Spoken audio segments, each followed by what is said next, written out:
ګرانو عزتمندو مسلمانانو وروڼو، د الله تبارک و تعالی د مقدس کلام څخه یو آیت ستاسې مخ ته تلاوت سو. د جناب رسول الله صلی الله علیه وسلم د احادیث مبارکه څخه یو حدیث شریف ستاسې مخ ته ذکر سو. په دغه آیت مبارکه کې الله عز وجل د مسلمانانو د اصلاح اسباب ذکر کړي دي. یا ایها الذین آمنوا علیکم انفسکم. د مسلمانانو ټولنې ته چې موږ نن ګورو، یوازې نه چې د دې ملک او د دې خاورې په سطح، د نړۍ په سطح چې موږ تاسې وګورو، مسلمانان هر ځای د پریشانۍ سره مخ دي. په اوله مرحله کې زموږ ستاسې دا بیچاره ملک دی چې دا 4 لسیزې کېږي، دا 40 کاله کېږي، دا مشکلاتو سره مسلمانان مخ دي. قتلونه دي، وژنې دي، دربدرۍ دي، هجرتونه دي، پریشانۍ دي، داخلي او خارجي مشکلات. وګورئ تاسې د نن سبا دنیا ته په شام کې څه حالت روان دی. هغه شام چې ابدال به هلته پیدا کیږي، اقطاب به هلته پیدا کیږي.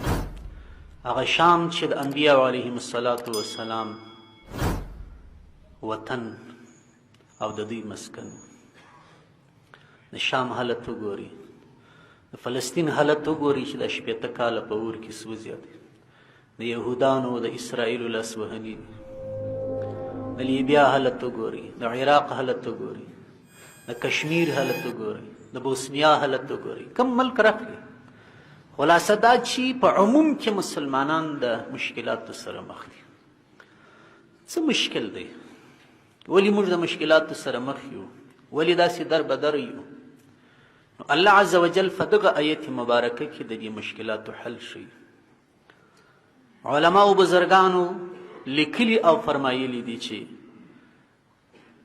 کله چې مسلمانانو د الله عز وجل کلام قرآن کریم ته او د نبی کریم صلی الله علیه وسلم تعلیماتو ته شا کړې ده، نو بیا هلته د الله عز وجل ارادې د دوی دپاره بدلې سوي دي.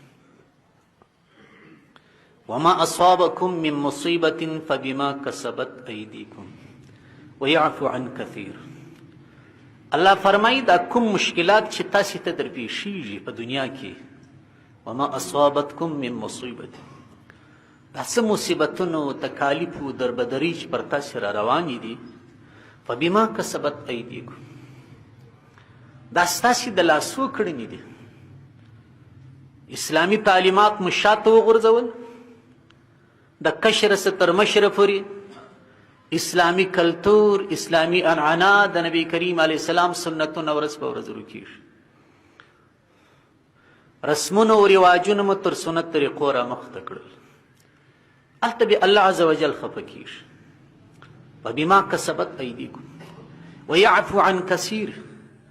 الله عز وجل ډېر ګناهونه معافوي. داسې نه دی چې اوس دا زموږ یو مخ زموږ د ګناهو سزا دلته راکړه. ویعفو عن کثیر، ډیر ګناهونه معافوي، خو د ځینو ګناهونو سزا الله عز وجل موږ ته دلته راکوي.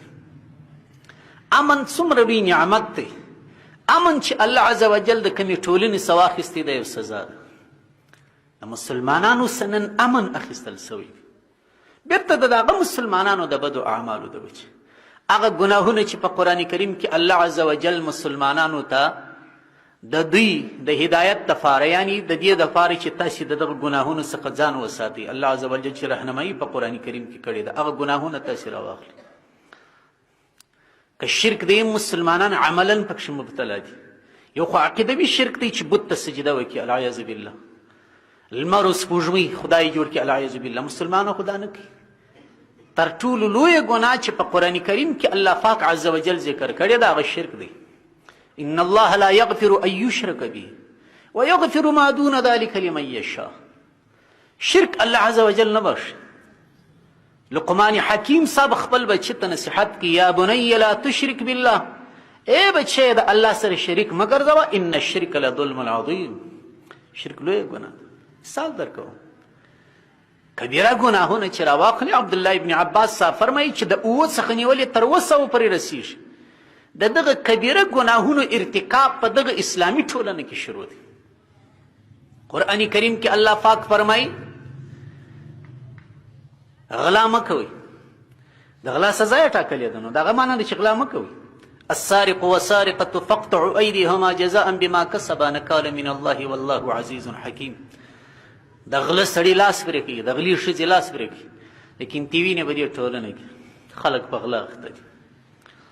د 25 کالو ځوان دی، د 30 کالو ځوان دی، څومره اسلامي ولوله او جذبه به ځوانانو درلودې په اسلامي ټولنه کې، لیکن زموږ تربیه ولاړه پر غلا باندې، زموږ تربیه ولاړه د مور و پلار په نافرمانۍ باندې. دغه ځواني ده. حضرت یوسف علیه السلام ته چې الله پاک مقام ورکوي، په قرآن کې الله پاک ستایلی دي. خوږې کیسې چې په قرآن کې راغلي دي، تر ټولو دلچسپه زړه وړونکې قصه د چا ده؟ د یوسف علیه السلام. یوسف علیه السلام په ځوانۍ کې عفت ول درلودی. قالت هیت لک، زلیخا دروازې بندې کړلې، دونه حسینه ښځه چې زلیخا بل مثل نه درلودی، په هغه دور کې د وزیر ښځه وه. یوسف علیه السلام ته ویل هیت لک، راس خلوت دی. قال معاذ الله انه ربي احسن مسواي انه لا يفلح الظالمون. دا ته څه وایه؟ زه په الله پورې پناه غواړم، دا زما بادار دی، زه دې رانیولی یم، زه په دې کور کې یم، زه دلته نمک خورم. احسن مسواي، زما ډېره ښه پالنه یې کړې ده. که العیاذ بالله زه دا کار وکم، نو الله پاک جل شانه به ما په ظالمانو کې شمار کړي، او الله عز وجل ظالمان نه خوښوي. نو ځوانانو ته خو نن د یوسف علیه السلام پر طرز و طریقه باندې تلل پکار دي. وقتی فیری گرگ ظالم می شود فرهزگار، در جوانی توبه کردن شوی پیغمبری. توبه، عفت، پاکلمنی، د سترګو نظر کښته ساتل، ځان کنټرولول، ځان قابو کول، دا څه شي دی؟ دا خو په ځوانۍ کې کمال دی.